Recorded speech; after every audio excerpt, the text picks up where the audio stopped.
உங்களோட monthly medicines with 20% discount and free டெலிவரியோட வாங்கணும்னா உடனே சக்தி ஃபார்ம் ஆப்பை டவுன்லோட் பண்ணுங்கள்.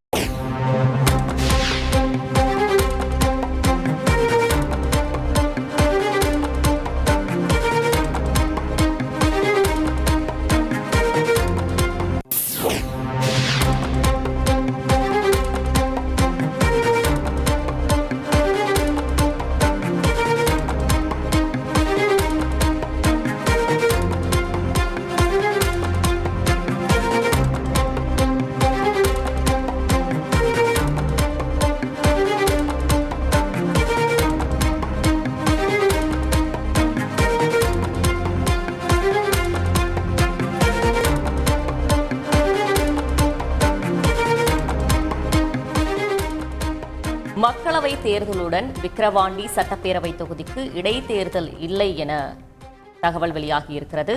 7ஆம் கட்ட தேர்தலுக்கான வேட்புமனு தாக்கல் இன்று துவங்குகிறது. தேர்தல் அறிவிப்பு ஆணையை வெளியிட்ட தேர்தல் ஆணையம் கூறியுள்ளது. இது பற்றின கூடுதல் விவரங்களை செய்தியாளர் ரமேஷ்குமார் வழங்கிட கேட்கலாம். ரமேஷ்குமார், விவரங்களை வழங்கலாம். அதாவது தமிழகத்தை பொறுத்தவரை விக்கிரவாண்டி சட்டப்பேரவை தொகுதி காலியாக இருக்கிறது. குறிப்பாக அந்த தொகுதியில் எம்எல்ஏவாக இருந்த திமுகவை சேர்ந்த அன்பழகன் அண்மையில் உடல்நலக் குறைவு காரணமாக காலமானார்.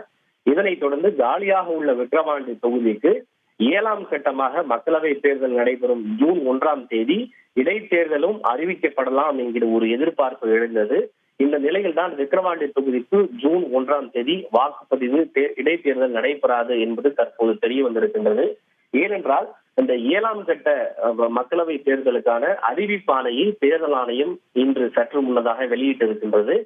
இதற்கான வேட்புமனு தாக்கல் இன்று முதல் தொடங்க உள்ள நிலையில்தான் இந்த 57 மக்களவை தொகுதிகளுக்கான அந்த அறிவிப்பாணையை தேர்தல் ஆணையம் வெளியிட்டிருக்கின்றது.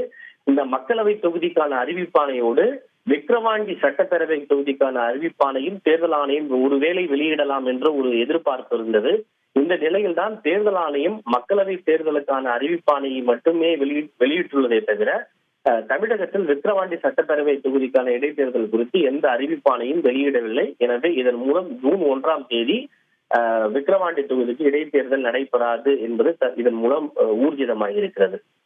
விவரங்களுக்கு நன்றி ரமேஷ்குமார். உங்களோட monthly medicines with 20% discount and free டெலிவரியோட வாங்கணும்னா உடனே சக்தி ஃபார்ம் ஆப்பை டவுன்லோட் பண்ணுங்கள்.